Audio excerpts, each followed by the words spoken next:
ரொம்ப சந்தோஷமா இருக்கு. எல்லாரையும் பார்த்தோம்னா எனக்கே சந்தோஷமா இருந்தா பரலோகத்துல எவ்வளவு சந்தோஷமா இருக்கும். அதனால எல்லா வரும் எல்லாரும் ஆக்சிடென்ட் இல்லாம வரும். நமக்கு மனுஷனுக்கே இவ்வளவு சந்தோஷம்னா பரலோகத்துல தேவன் நீங்க எல்லாம் இருக்க இடத்த கரெக்டா கத்து பார்ப்பார். நாள் வந்திருக்கா, ஏன் வரல, எதனால ஆப்சண்ட், கத்த நல்லவர். கூடி வந்திருக்கிற ஒரு பிள்ளைகளையும் ரட்சகர் இயேசுவின் நாமத்தினால வாழ்த்துக்கிறேன். கடந்த வாரத்தில் 3 நாட்கள் ஃபாஸ்டிங் ப்ரேயர் வைத்திருந்தோம். எத்தனை பேருக்கு தெரியாதுன்னு தெரியல. மிக ஆசீர்வாதமாக இருந்தது என்னுடைய வாழ்க்கையில். அது என்னன்னு எனக்கு சொல்ல தெரியல. ரொம்ப ஒரு ஆசீர்வாதமாக விடுதலையோடு தெய்வ சமூகத்தில் ஜெபிப்பதற்கு கர்த்தர் கிருபை தந்தார்.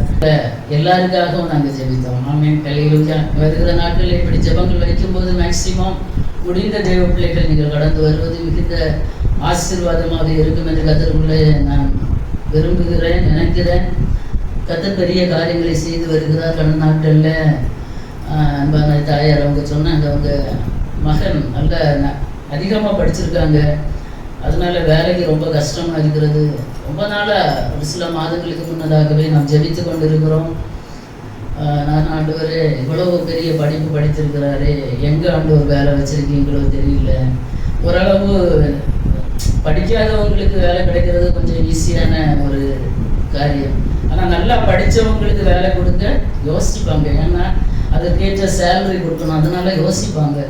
நம்ம எல்லாரும் ஒருமனப்பட்டவர்களாக ஜெபித்தோம். கடந்த ஒரு சில மாதங்களாகவே நம்ம ஜெபித்து கொண்டிருந்தோம். கர்த்தர் நல்ல ஒரு மிகுந்த நேர்த்தியான சென்னையிலே மிகப்பெரிய ஒரு காலேஜிலே அவருக்கு மேனேஜர் போஸ்டிங் கொடுத்திருக்கிறார். கர்த்தருக்கே மகிமை. ஹல்லேலூயா, ஹல்லேலூயா, ஹல்லேலூயா. கர்த்தர் ஜெபத்தை கேட்கிறவர். எனக்கு ஆசை அதுதான். கொஞ்சம் பேர் வந்திருந்தா கூட வருகிற தெய்வ பிள்ளைகளுடைய வாஞ்சைகள், விருப்பங்கள், தேவைகளை கர்த்தர் சந்திக்கணும். குடும்பங்களில் பெரிய விடுதலை வரணும். இப்போ ஜெபம் கூட எனக்காக நான் ஜெபிக்கல, என் காரியத்துக்காக நான் தெய்வ சமூகத்தில் இருக்கல.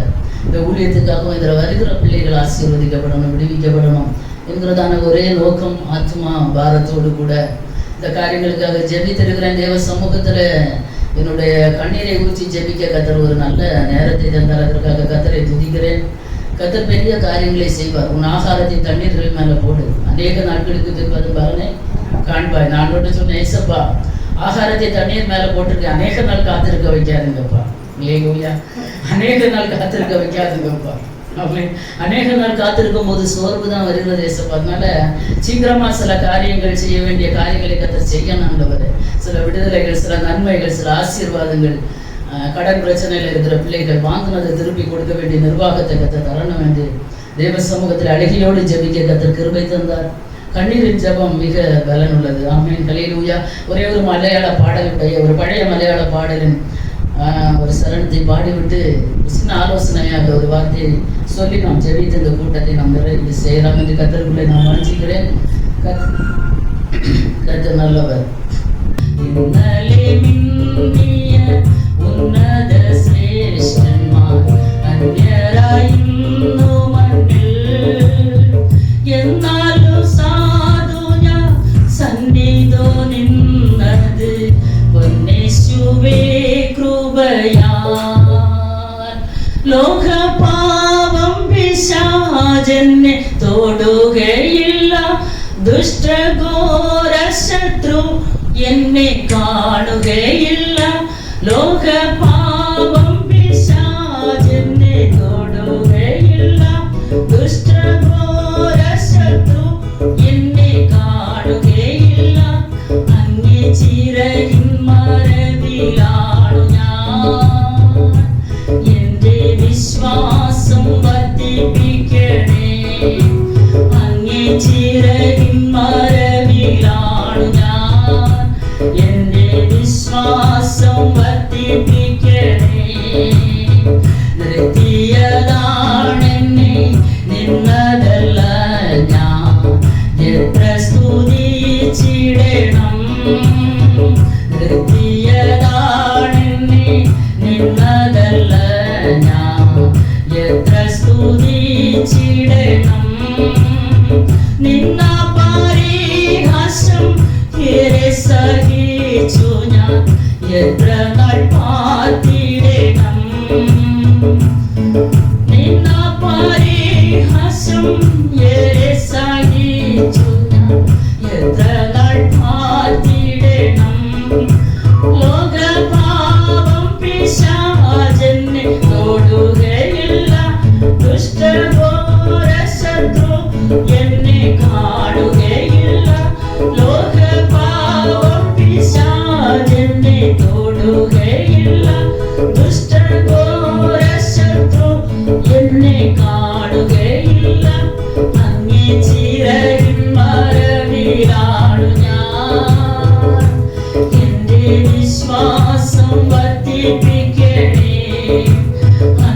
ചിറകിൻ മരവിനാണു ഞാൻ എന്റെ വിശ്വാസം വർദ്ധിപ്പിക്കണേ. Hallelujah hallelujah. കർത്താവ് നമ്മെ നിർത്തി இருக்கிறார். നമ്മെ നിർത്തിയതാണ് നിന്നതല്ല ഞാൻ. നമ്മെ நம்ம ஒருத்தரும் நம்மளால நிற்க முடியாது. கர்த்தர் நிலைநிறுத்தினதான் ഉണ്ട്. ഹല്ലേലൂയ. നിന്ന പരിഹാസം ഏറെ സഹിച്ചു ഞാൻ. அநேக நிந்தைகள், போராட்டங்கள், அவமானங்களை தேவ பிள்ளைகள் ஒவ்வொரு நாளும் சகிக்கிறீங்க. இதிலெல்லாம் நம்மளை நிறுத்தி நம்மை நடத்துகிறது கர்த்தர் மாத்திரம்தான். ஆமென். ஹல்லேலூயா. உலகமோ பாவமோ பிசாசு ஒரு தேவ பிள்ளை தொடாதபடி கர்த்தர் பாதுகாக்கட்டும். இந்த நாள் கூட எல்லாருக்குமே மிக சந்தோஷமான ஒரு நாள். எல்லாருக்கும் இன்னைக்கு லீவு, இன்னைக்கு இண்டிபெண்டன்ஸ் டே. அப்படிதான் இன்னைக்கு நம்ம நாட்டு, இந்திய நாடு பிரிட்டிஷ் அரசாங்கத்திடம் இருந்து சுதந்திரம் கிடைத்த நாள். எல்லாருக்கும் இன்னைக்கு என்னது ஒரு சுதந்திர நாள், லீவு. ரொம்ப சந்தோஷம். பிள்ளைகளோட குடும்பத்தோட ரொம்ப சந்தோஷமா காலை பொழுத கழிச்சிருப்பீங்க. தேசத்திற்கு ஒரு விடுதலை கிடைத்தது, ஒரு சுதந்திரம் கிடைத்தது என்பது உண்மை. 1947 ஆகஸ்ட் 15 இந்தியா இண்டிபெண்டன்ட் ஆனது உண்மை. அதுக்கு பின்னாடி அநேக தலைவர்கள் போராடி ஜெயத்தை பெற்றாங்க. இந்தியாவுக்கு சுதந்திரம் கிடைத்தது. ஆனா இன்னைக்கு இந்திய தேசத்துல உலக பிரகாரமாக ஒரு சுதந்திரம் இருக்கிறதா? 5 வயசு சின்ன பிள்ளை ஒரு சிறுமியில இருந்து 80 வயது ஒரு வயதான ஒரு பெண்மணி வரைக்கும் இந்த தேசத்துல ஒண்ணு வேண்டாம். நம்ம நாகர்கோவில் பட்டணத்துல கூட தனிமையாக போக முடியும் என்றால் அந்த நாள் தான் சுதந்திரம். ஆமென். ஹல்லேலூயா. உலகத்துக்கு கிடைக்கிற சுதந்திரம் பொம்பளைங்க எப்படி போனோம்? சுதந்திரமா நடமாடணும். அதான் சுதந்திரம். ஒரு பக்கம் அது இருக்கட்டும். உலகத்துல நான் பைபிளுக்கு நேரம் ஸ்கிரிப்சருக்கு நேரம் வருகிறேன். பரிசுத்த வேதாகமத்துல எது சுதந்திரம்னு பாத்தீங்கன்னா, எது சுதந்திரம்? எதுல இன்னைக்கு மனுஷங்க அடிமைப்பட்டு இருக்கிறாங்க? எதுல இருந்து இன்னைக்கு ஒரு சுதந்திரம் நமக்கு வேணும்? தேவை. எந்த சுதந்திரம் ஒரு தேவ பிள்ளைக்கு வேணும்? வாசிங்க. ரோமருக்கு எழுதின நிருபம் 6வது அதிகாரம் 22வது வசனம். சத்தமா கொஞ்சம் வாசிச்சு எனக்கு ஹெல்ப் பண்ணுங்க. ரோமர் 6:22. இன்னொரு தந்தை யோவான் எழுதின சுவிசேஷம் 8வது அதிகாரம் 34வது வசனம். இந்த 2 வசனத்தையும் சத்தமா வாசிங்க. ரோமர் 6:22.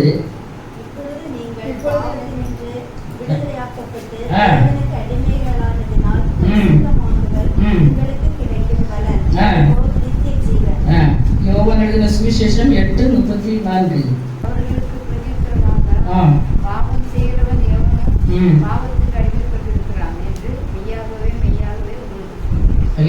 ரோமர் 6:22 இப்பொழுது நீங்கள் பாவத்தினின்று விடுதலையாக்கப்பட்டு தேவனுக்கு அடிமையானதினால் பரிசுத்தமாகுதல் உங்களுக்கு கிடைக்கும் பலன், முடிவோ நித்திய ஜீவன். இங்கே ஒரு விடுதலையை பற்றி சொல்லப்பட்டிருக்கு, இன்னொரு அடிமைத்தனத்தை பற்றி சொல்லப்பட்டிருக்கு. ஒரு விடுதலை பிளஸ் ஒரு அடிமைத்தனம். எதுல இருந்து விடுதலை?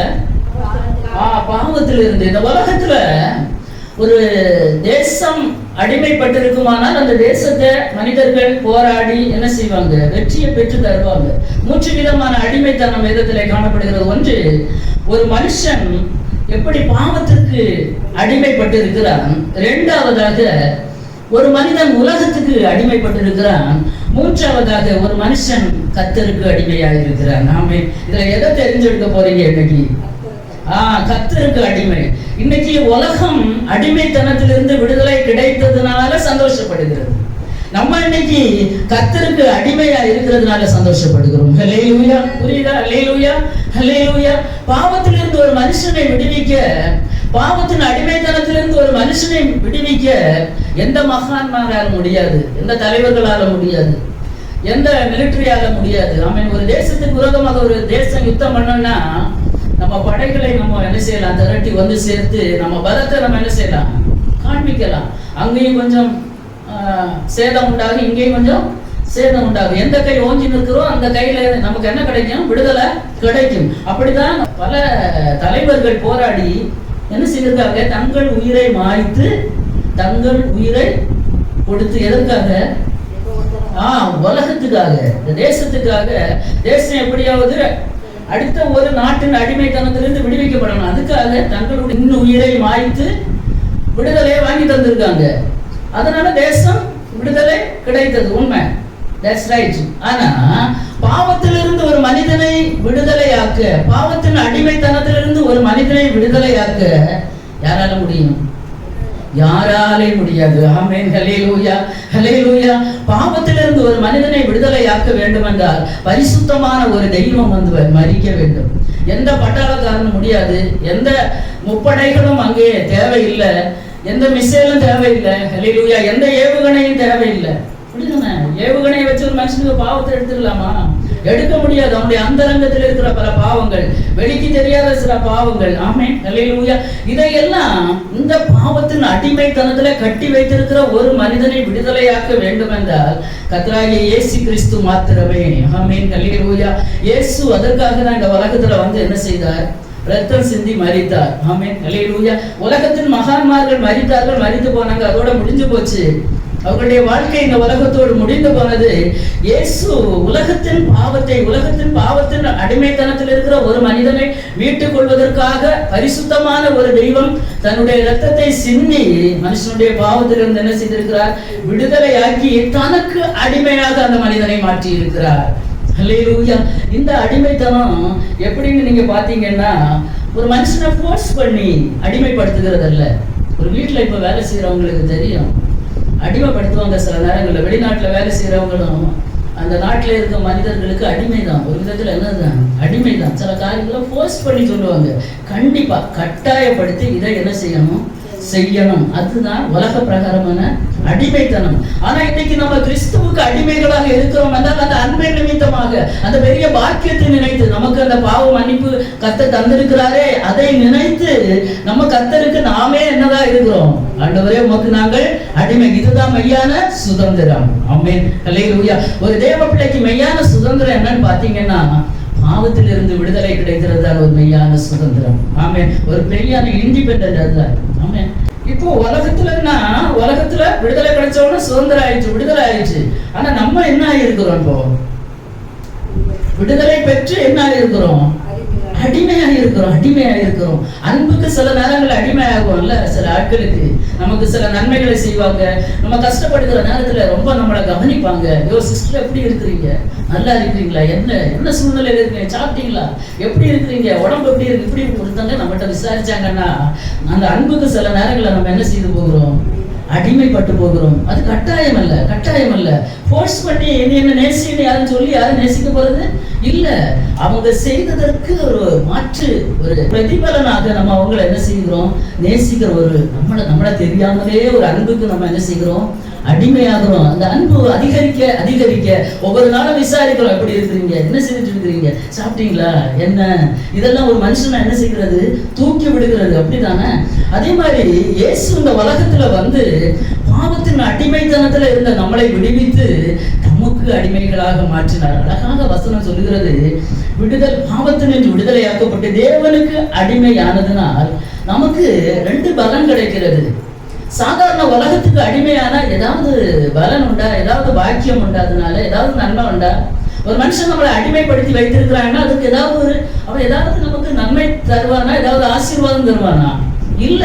ஆனா இங்க 2 விதமான நன்மை. ஒன்று பரிசுத்தமாகுதல், இன்னொன்னு முடிவு நித்திய ஜீவன். ஆமென். ஹல்லேலூயா. ஒரு தேவ பிள்ளை கிறிஸ்துவுக்கு அடிமையா இருந்தீங்கன்னா, ஆமென், கட்டாயமாக இல்ல. நல்லா புரிஞ்சுக்கிடணும். கட்டாயமாக இல்ல.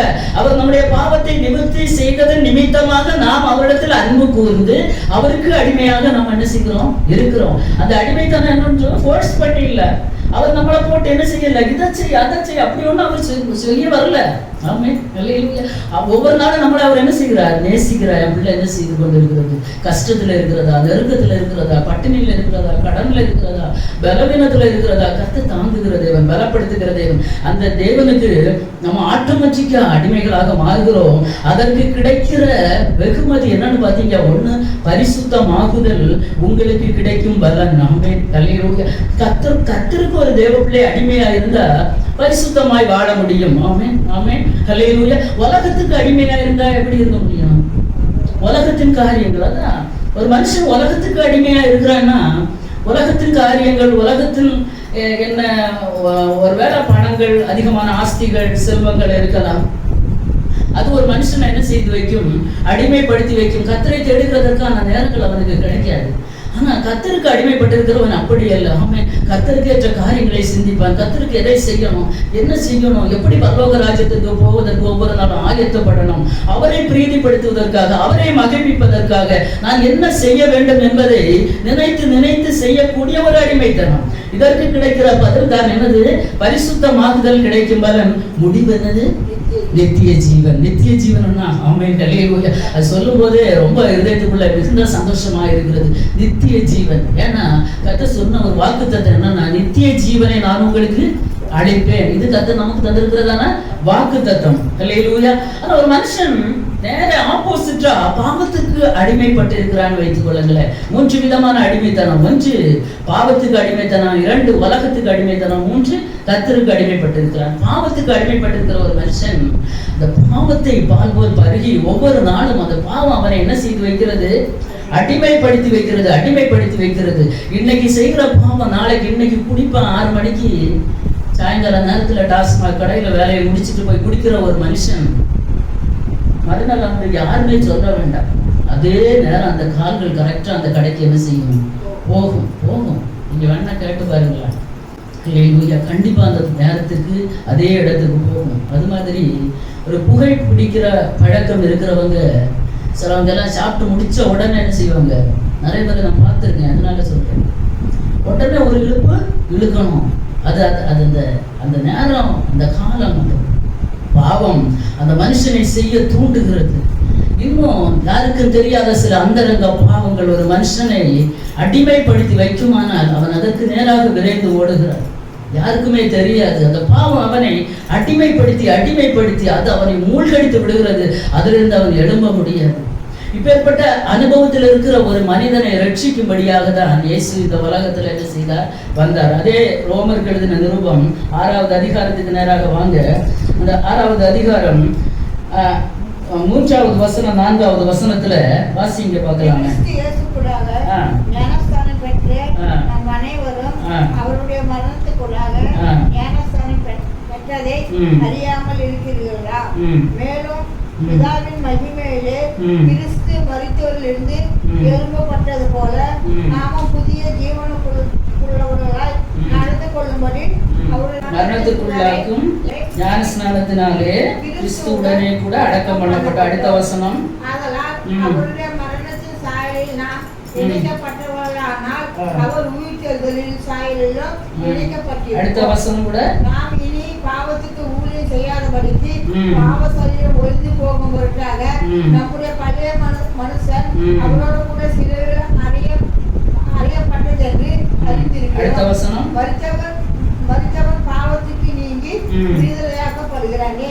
ஆமென். ஹல்லேலூயா. அப்போ ஒரு மனுஷனுக்கு எப்படி பாவ மன்னிப்பு வருகிறது நமக்கு தெரியும். ஆனால் இந்த வசனத்தில் இருந்து நான் அதை சொல்ல விரும்புகிறேன். அவருடைய மரணத்திற்கு உள்ளான ஞான ஸ்நானம், அந்த ஞான ஸ்நானத்தின் சத்தியத்தை ஒரு தேவ பிள்ளை என்றைக்கு நம்ம எடுக்கிறோமோ பாவத்துக்காக மரிக்கிற ஒரு அனுபவம் தான் ஞான ஸ்நானம். கிறிஸ்துவோடு கூட மரித்து அடக்கம் பண்ணப்பட்டு அவரோடு கூட எழும்புகிற ஒரு அனுபவம், கிறிஸ்துவோடு கூட சிலுவையில அறையப்படுகிற ஒரு அனுபவம் தான் என்னது? ஞானஸ்நானம். அப்போ நம்முடைய பழைய மனுஷன், பழைய பாவங்கள் எல்லாம் அங்கே என்ன செய்யப்படுகிறது?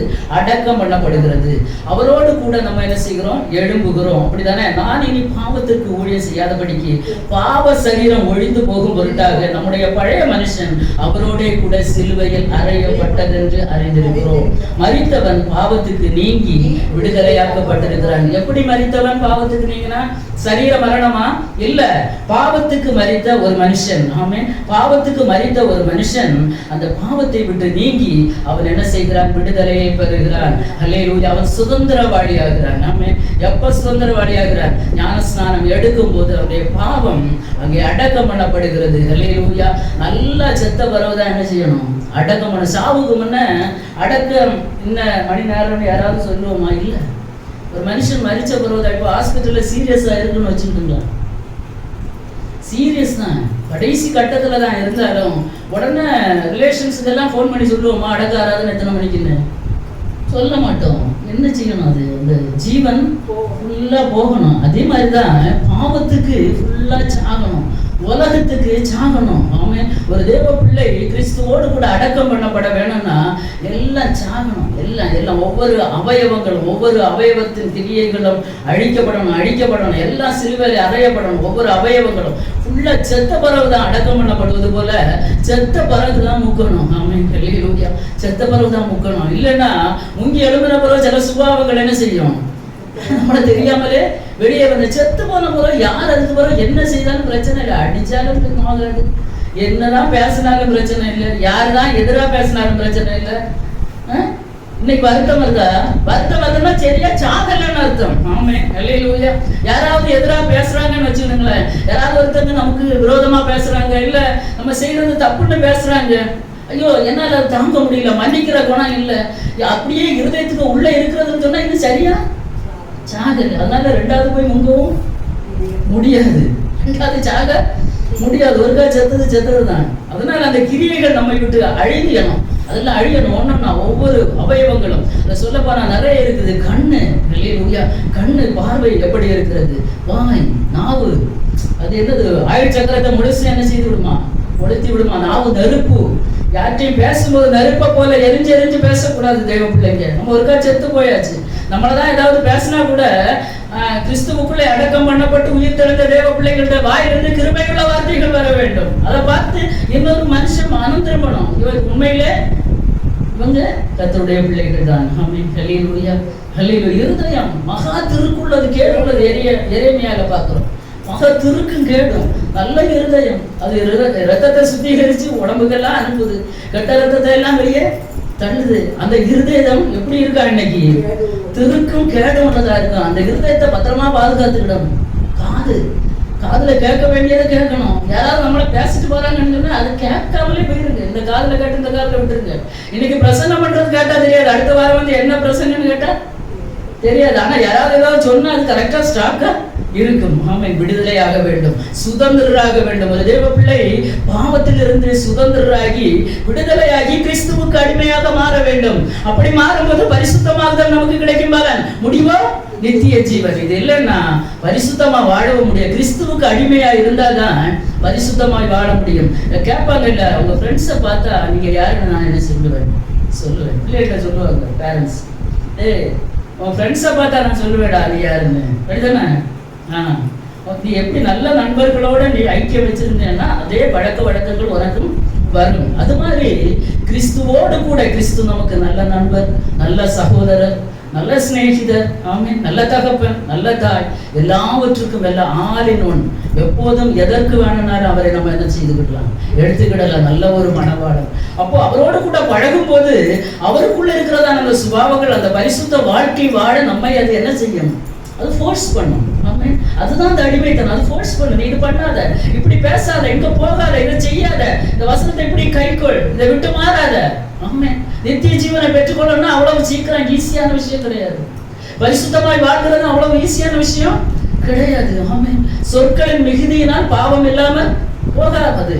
அதிகமா பேசினா கூட அதுக்குள்ள என்ன இருக்குதான், பாவம் இருக்கிறது. அப்ப ஒரு தேவ பிள்ளை பேசும்போது கூட பார்த்து கவனமா பேசணும். 4 பேர் பேசுற இடத்துல. அப்போ மாம்சத்தின்படி நடக்கிறவங்க மாம்சத்தின்படி சிந்திக்கிறாங்க, அதை பத்தி யோசிப்பாங்க. ஆவியின்படி நடக்கிறவங்க ஆவிக்குரியவைகளை சிந்திக்கிறாங்க. இன்னைக்கு நம்ம எந்த கேட்டகரியில இருக்கிறோம்? மாம்சத்துக்குரியவர்களா இருக்கிறோமா, ஆவிக்குரியவர்களா இருக்கிறோமா? ஹல்லேலூயா. எதுல நம்ம இன்னைக்கு எது நமக்கு ஓங்கி நிற்கிறது, எந்த சுபாவம்? மாம்சத்தின் காரியங்கள் ஓங்கி நிற்கிறதா, இல்ல ஆவிக்குரியவங்கன்னு பேர் இருக்குது, உண்மைதான். ஆவிக்குரியவங்கன்னு பேர் இருக்கிறது உண்மைதான். ஆனா சுபாவங்கள் இன்னைக்கு எப்படி இருக்கிறது? ஒருத்தர்கிட்ட சீண்டி பார்த்தா தான் என்ன செய்ய தெரியும். பூனை நைட்டை தொட்டு பார்த்தா தெரியும் அது எவ்வளவு சீருதுன்னு. அது மாதிரி எனக்கு ஒரு ஞாபகம், ஒரு எக்ஸாம்பிள் ஞாபகத்துக்கு இருக்கிறத சொல்லி முடிக்கிறேன். நாங்கள் சின்ன பிள்ளையா இருக்கும்போது ஒரு முறை ஒரு பாஸ்டர் வந்திருந்த போது ஒரு எக்ஸாம்பிள் சொன்னார். ஒரு திருமணமாகாத ஒரு பாஸ்டர் வந்து ஊழியம் செய்து கொண்டு இருந்தாராம், கொஞ்சம் வயசானவங்க. அவர் எப்பவும் சொல்லுவாரா, எனக்கு கோபமே வராது, நீங்க யார் என்ன சொன்னாலும் எனக்கு கோபமே வராதுன்னு சொன்னாரு. உண்மைதான், அவருக்கு கோபம் வராது. இதோ கொஞ்சம் பிள்ளைங்க, டீனேஜ் பிள்ளைங்க வாரம் இவர் சொல்றாரு, எப்படியாவது இந்த மனுஷனை என்ன செய்யணும், கோபப்படுத்த வேணும்னு ஒரு அவங்களுக்குள்ளே மனசுல தீர்மானம் பண்ணி கொண்டு சாயங்கால வேலையில ஃபர்ஸ்ட் அப்படி உட்கார்ந்துருக்காராம். இல்லை வயதானவர். ஒரு பையன் போய் கேட்டாங்க, ஐயா உங்களுக்கு கோபம் வருமா ஐயா? இல்லை தம்பி, எனக்கு கோபமே வராது. திருப்பி கேட்டாங்க, ஐயா உங்களுக்கு கோபம் வருமா ஐயா? இல்லை தம்பி, எனக்கு வராது. ரொம்ப சாதுவா சாந்தமா சொன்னார். அந்த பையன் திருப்பி கேட்டாங்க, பாஸ்டர் உங்களுக்கு கோபம் வருமா பாஸ்டர்? இல்லை தம்பி, எனக்கு வராது. 5வது தடவை அவன் கேட்டானா, பாஸ்டர் உங்களுக்கு கோபம் வருமா? வராதுன்னு சொல்ல இல்லடா. என்னது சொன்னேன்? வராதுன்னு. அது என்ன வார்த்தை? கோபப்படுகிற வார்த்தை. அப்ப மனுஷனுக்கு சீண்டி பார்க்குற நேரம் சில இதெல்லாம் தேவையில்லாத விஷயம் தான். நான் சொல்றேன் ஒரு காரியத்துக்காக. ஒரு மனுஷனை கோபம் வருமா வராதா, ஆவிக்குரியவனா மாம்சத்துக்குரியவனா இப்படி நம்ம சோதிக்க வேண்டிய தேவையில்லை. இது பிள்ளை கூட சும்மா சொல்ற ஒரு எக்ஸாம்பிளுக்காக. இப்போ எந்த மனுஷனுக்கும் எப்பவுமே யாரும் ஆவியில இருக்க மாட்டோம். எல்லாரும் பாவம் செய்து தெய்வ மகிமையற்றவர்கள் ஆனார்கள்னு வசனம் சொல்லுது. நல்லவன் யாருமே இல்லை, யாருமே இல்லை. எல்லாரும் பாவம் செய்தவங்க, எல்லாரும் தேவனுக்கு முன்பாக குறை உள்ளவங்க, குற்றம் உள்ளவங்க. ஆனா நம்மளால முடிந்த வரையிலையும் நம்முடைய சுபாவங்கள் கிறிஸ்துவுக்கு நம்ம அடிமையா இருக்கிறோம் என்பதை நம்ம நிரூபிக்கணும்னா மாம்சத்தின் கிரியைகள் நம்ம கிட்ட என்ன செய்யக்கூடாது, இருக்கக்கூடாது. அநேக வசனங்கள் இருக்கிறது. நான் இதை முடிக்க விரும்புகிறேன். நமக்கு எல்லாருக்கும் எல்லாம் தெரிந்த தேவ பிள்ளைங்க தான். அப்போ இன்றைக்கு நம்ம சுதந்திரரா இருக்கிறோமா என்பதுதான் என்னுடைய கொஸ்டின். சுதந்திரா இருக்கிறோமா? சுதந்திரம் கிடைச்சிருக்கா நமக்கு? தனி மனித சுதந்திரம் இன்னைக்கு இருக்கிறா கிறிஸ்தவத்துல நமக்கு? உலகத்துல இந்தியாவின் சுதந்திரத்தை பற்றி நான் கேட்க வரல. தனி மனிதனுக்கு இருக்கிற சுதந்திரம் கிறிஸ்தவத்துல வேதத்தின்படி நமக்கு இருக்கிறதா? எத்தனை பேர் இருக்குன்னு சொல்லி அவங்க அல்லேலூயா சொல்லாமா? அல்லேலூயா. இப்போ பாவத்துல இருந்து இன்னும் விடுதலை கிடைக்கலையா? நமக்கு நம்மை நாமே நிதானித்தால் நாம் நியாயம் தீர்க்கப்பட்டோம் இல்லையா? நல்லா இந்த வசனத்தை வாசிச்சு, ஆண்டவரே நான் இந்த அடிமைத்தனத்துக்குள்ள இருந்தேன்னா ஏதாவது பாவத்தின் அடிமைத்தனம் எனக்குள்ள இருக்குமான ஆண்டவரே என்னை உங்க சமூகத்துல தருகிறேன். இனி அந்த சுபாவங்கள் எழும்பக்கூடாது. ஏன்னா நாட்கள் பொல்லாதவைகளானதால் காலத்தை பிரயோஜனப்படுத்திக் கொள்ளுங்க. 50 வருஷம் விசுவாசி, 20 வருஷம் விசுவாசின்னு சொல்லி பரலோகத்துல நித்திய ஜீவன் கிடைக்க போறதில்லை. 5 மணிக்கு வந்தவனுக்கும் ஒரே கூலி தான், காலையில 9 மணிக்கு வந்தவனுக்கும் ஒரே கூலி தான், 11 மணிக்கு வந்தவனுக்கு ஒரே கூலி தான் கர்த்தர் கொடுத்தார். அவர் அநீதி உள்ளவர் அல்ல, அநீதி உள்ளவர் அல்ல. ஆமே, அல்லேலூயா. சிலுவையில இருந்த கள்ளனை அன்னைக்கு பரதீசில போனான், உண்டா இல்லையா? இன்னைக்கு 50 வருஷம் 20 வருஷம் 30 வருஷம் விசுவாசிகளா இருந்து பாவத்துக்கு அடிமைத்தனத்துல இருந்தோம்னா நம்ம பரிசுத்தமாகுதலுக்கு, அந்த பரிசுத்தமான தேவனுக்கு நம்ம ஒரு நாள் அடிமையாக முடியாது. ரொம்ப நம்ம கவனிக்கணும். எல்லாரும் விசுவாச பிள்ளைங்க தான், எல்லாரும் விசுவாசிங்க தான். அல்லேலூயா. நம்ம விசுவாசிகளா இருக்கிறதுனால சொல்றேன். அல்லேலூயா. தெய்வ பிள்ளைகளை இந்த நாட்களில ரொம்ப நிதானித்து யோசித்து நாம் அடிமையா இருக்க வேண்டியது கிறிஸ்துவுக்கு மாத்திரம். கிறிஸ்துவுக்கு அடிமையா இருந்தீங்கன்னா உலகத்துல எந்த மனுஷனுக்கு அடிமையா இருக்க வேண்டிய அவசியம் வராது. ஆமென். அல்லேலூயா. ஏன்னா நமக்குள்ள ஒரு பரிசுத்த வாழ்க்கை ஆட்டோமேட்டிக்கா வரும். ஆமென். அந்த நித்திய ஜீவனுக்கு நாம் பங்குள்ளவர்களாக மாறுவோம். இந்த மாலை வேளையிலே நம்மை நாம் நிதானிப்போமா? அநேக வசனங்கள் இருக்கிறது, சொல்ல சமயம் இல்லை. நான் இதோட விட்டு விடுகிறேன். வீடுகள்ல இந்த ரோமர் 6வது அதிகாரம் 8வது அதிகாரம் எல்லாம் வீடுகளை வாசிங்க. அல்லேலூயா. நம்ம தேவ சமூகத்துல நம்ம அர்ப்பணிப்போம். ஒரு மெய்யான சுதந்திரம் என்னுடைய வாழ்க்கையில இருக்கிறதா, இல்ல அடிமைத்தனத்துலதான் இருக்கிறேன்? பாவத்திலிருந்து விடுதலை ஆக்கப்பட்ட ஒரு தேவ பிள்ளைக்கு எவ்வளவு பெரிய ஒரு ஆசீர்வாதத்தை கர்த்தர் வைத்திருக்கிறார். ஆமென். அல்லேலூயா. ஒரு அடிமைக்கு இவ்வளவு பெரிய ஆசீர்வாதமா என்று சொல்லக்கூடிய அளவுக்கு ஆசீர்வாதத்தை கர்த்தர் வைத்திருக்கிறார். உலகத்தின் அடிமைத்தனத்துல இருக்கிறவங்களுக்கு அல்ல, பாவத்தின் அடிமைத்தனத்துல இருக்கிறவங்களுக்கு அல்ல. கர்த்தருக்கு அடிமையா யார் இருக்கிறீங்களோ உங்களுக்கு பரிசுத்தமாகுதல் அவரால் கிடைக்கும் பலன் நித்திய ஜீவனை கர்த்தர் நமக்கு வைத்திருக்கிறார். ஆமென். நித்திய ஜீவன் அவர் நமக்கு வைத்திருக்கிறதான வாக்குத்தத்தம். ஆமென். அல்லேலூயா. இன்றைக்கு ஒரு தீர்மானம் எடுப்போமா? எது என்னை அடிமைப்படுத்தி வைத்திருக்கிறது? அல்லேலூயா. எது நான் விடுதலை ஆகாதபடிக்கு என்னை கட்டி வைத்திருக்கிறது? கிறிஸ்துவுக்கு நான் அடிமை ஆகாதபடிக்கு இந்த உலகத்துல எது என்னை அடிமைப்படுத்தி வைத்திருக்கிறது? கிறிஸ்துவின் அன்பை விட்டு என்னை பிரிக்கிறது எது? ஆமென். அல்லேலூயா. எல்லாரும் வாய்களை திறந்து இந்த மாலை வேளையில தேவ சமூகத்தில் உங்களுக்கு தெரியும், மனசாட்சிக்கு தெரியும் எது என்னை அடிமைப்படுத்தி வைத்திருக்கிறது, எந்த சுபாவம் இன்னும் எனக்கு உள்ளே இருக்கிறது. அல்லேலூயா. கிறிஸ்துவுக்கு நான் அடிமை ஆகாதபடிக்கு, பரிசுத்தமாய் வாழ முடியாதபடிக்கு, அந்த நித்திய ஜீவனை சுதந்திரித்துக் கொள்ள முடியாதபடிக்கு ஏதோ ஒன்று அடிமைப்படுத்தி வைத்திருக்கிறதானால் இந்த மாலை வேளையில தேவ சமூகத்தில் அறிக்கையிடுங்க. ஒரு மனுஷனுக்கு முன்பாக அல்ல, தேவ சமூகத்தில் ஆண்டவரே இந்த காரியம் என்னை அடிமைப்படுத்தி வைத்திருக்கிறது. இருக்கிறது. அது சின்ன காரியம் தான், ஆனா ஆண்டவருக்கு விரோதமாக அது ஒரு பாவமாக காணப்படும். கிறிஸ்துவுக்கு நாம் பரிசுத்தமாய் வாழ முடியாதபடிக்கு, அவருக்கு அடிமை ஆகாதபடிக்கு சில காரியங்கள் அவரை நம்மை பிரிக்கிறது. ஹல்லேலூயா. அது உலகமாக இருக்கலாம், உலகத்தின் ஆடம்பரமாக இருக்கலாம், ஹல்லேலூயா, உலகத்தின் ஆசாபாசங்களாக இருக்கலாம், இச்சைகளாக இருக்கலாம், எதுவாகவும் இருக்கலாம். அதை இந்த மாலை வேளையிலே தேவ சமூகத்திலே அறிக்கையிடுவோமா? ஹல்லேலூயா. ஆண்டவரே, நான் ஒரு பரிசுத்த வாழ்க்கை வாழ வேண்டும் கர்த்தாவே. ஹல்லேலூயா. உமக்கு நான் என் ஜீவகாலமெல்லாம் உமக்கு அடிமையாக நான் வாழணும்ப்பா. ஏசப்பா, வேற எதுவும் என்னை அடிமைப்படுத்த கூடாது. ஹல்லேலூயா. வேற எது என்னை அடிமைப்படுத்தி வைத்திருக்கிறதோ அதுல இருந்து நான் விடுதலையாக விரும்புகிறேன். ஹல்லேலூயா. எத்தனை பேரு ஆசைப்படுறீங்க இன்னைக்கு? ஹல்லேலூயா. இந்த உலகத்தின் அடிமைத்தனத்திலிருந்து, இந்த பாவ பழக்க வழக்கத்திலிருந்து, இந்த சுபாவத்திலிருந்து, ஹல்லேலூயா, மன்னிக்க முடியாத சுபாவம், விட்டு கொடுக்க முடியாத சுபாவம், யாராவது ஒன்று சொன்னா 10 பேசுகிற அந்த சுபாவம், ஹல்லேலூயா, இதிலிருந்து, இந்த அடிமைத்தனத்திலிருந்து நான் வெளியே வர விரும்புகிறேன். எத்தனை பேர் தேவ சமூகத்துல ஹல்லேலூயா அர்ப்பணிப்போமா? ஹல்லேலூயா, ஹல்லேலூயா, ஹல்லேலூயா. தேவ சமூகத்திலே வாயிலை தந்து ஒரே ஒரு நிமிஷம், ஆண்டவரே, இந்த குறை என்னிடத்தில் இருக்கிறது ஆண்டவரே. ஹல்லேலூயா. இந்த மாலை வேளையிலே அப்பா, இது என்னை அடிமைப்படுத்தி வைத்திருக்கிறது. உம்மோடு நெருங்க விடாதபடிக்கு இது என்னை அடிமைப்படுத்தி வைத்திருக்கிறது. இதை விட நான் ஆசைப்படுகிறவங்க மாத்திரம் வலது கரத்தை உயர்த்தி ஹல்லேலூயா, ஆண்டவரே, என்னை அடிமைப்படுத்தி வைத்திருக்கிற சில கர்த்தருக்கு பிரியமில்லாத சுபாவங்கள், ஹல்லேலூயா, என்னை விட்டு கர்த்தர் அகற்றுவீராகப்பா. இந்த மாலை வேளையிலே ஆண்டவரே அகற்றுவீராகப்பா. ஆண்டவரே அகற்றுவீராக. ஆண்டவரே, உமக்கு முன்பாக ஒரு பரிசுத்தமான வாழ்க்கை வாழணும் ஆண்டவரே. முடிவிலே அந்த நித்திய ஜீவனை பெற்றுக்கொள்ளலாம்ப்பா. ஹல்லேலூயா, ஹல்லேலூயா. எல்லாரும் ஜெபிப்போம். ஒரு நிமிடம் வாய்களை திறந்த தேவ சமூகத்துல. ஹல்லேலூயா. இயேசுவே, எங்களை மன்னியுங்க ஆண்டவரே. இதை விட்டு நான் வெளியே வரணும் ஆண்டவரே. ஹல்லேலூயா. இந்த அடிமைத்தனத்திலிருந்து நான் வெளியே வரணும் தகப்பனே. என்னை விடுதலையாக்குங்கப்பா. குமாரன் விடுதலையாக்கலாம், மெய்யாய் விடுதலையாவீர்கள். வேற எந்த மனுஷனும் விடுதலை பண்ண முடியாது. பணம் கொடுத்து விடுதலை பண்ண முடியாது. ஏதாவது ஒரு ஃபாதர் கிட்ட போய் சொல்லி கொண்டு நின்னா விடுதலை கிடைக்காது. ஹல்லேலூயா. பாவத்தை அறிக்கையிட வேண்டிய ஒரே ஒரு இடம் இயேசுவின் சமூகம் மாத்திரம், இயேசுவின் பாதம் மாத்திரம். வேற எந்த இடத்துல இருந்து ரட்சிப்பு வராது. வேற எந்த இடத்துல இருந்தும் பாவத்திற்கு விடுதலை இல்லை. ஒரே ஒரு இடம். வேற எந்த இடத்துக்கும் வேண்டாம். எந்த புண்ணிய ஸ்தலங்களை நாடியும் போக வேண்டாம். எந்த இடத்துக்கு போனாலும் பாவ மன்னிப்பு இல்ல. ஹல்லேலூயா. எந்த இடத்துக்கு நீங்க போகலாம். புண்ணிய ஸ்தலங்கள் இந்த உலகத்துல நிறைய இருக்கு. கிறிஸ்தவர்களுக்கும் நிறைய இருக்கிறது. எந்த பிரயோஜனமும் இல்லை, எந்த பிரயோஜனமும் இல்லை. பாவத்தை நீங்க அறிக்கையிட்டா எல்லா பாவங்களையும் அநியாயங்களை நீக்கி நம்மை சுத்திகரிக்கிறதற்கு அவர் வல்லவராக இருக்கிறார். அவருடைய பாதத்தில் இன்னைக்கு எது என்னை பிரிக்கிறது? அவனை பரிசுத்தமாய் வாழ விடாதபடிக்கு எது என்னை பிரிக்கிறது? எது என்னை அடிமைப்படுத்தி வைக்கிறது? நான் சுதந்திரராகனாப்பா. நான் சுதந்திரராகணும் இயேசுப்பா. ஹல்லேலூயா. நான் சுதந்திரராக விரும்புகிறேன் ஆண்டவரே. இந்த அடிமைத்தனம் என்னை விட்டு நீங்கட்டும். ஹல்லேலூயா, ஹல்லேலூயா, ஹல்லேலூயா, ஹல்லேலூயா, ஹல்லேலூயா. எல்லாரும் அர்ப்பணிப்போம் தேவ சமூகத்துல. ஆண்டவரே, எங்களை மன்னிங்கப்பா. எங்கள் குறைகள், குற்றங்கள், மீறுதல்களை மன்னிங்க ஆண்டவரே. எங்களை சுதந்திரராகுங்கப்பா. உமக்கு அடிமைகளாக நாங்க மாறணும் இயேசுப்பா.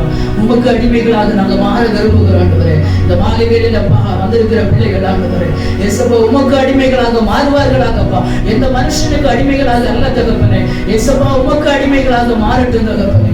ஆண்டவரே, பரிசுத்தமுள்ள வாழ்க்கை வாழ உதவி செய்யுங்க ஆண்டவரே. முடிவிலே அந்த நித்திய ஜீவனிலே பங்குள்ளவர்களாக காணப்பட வேண்டும்.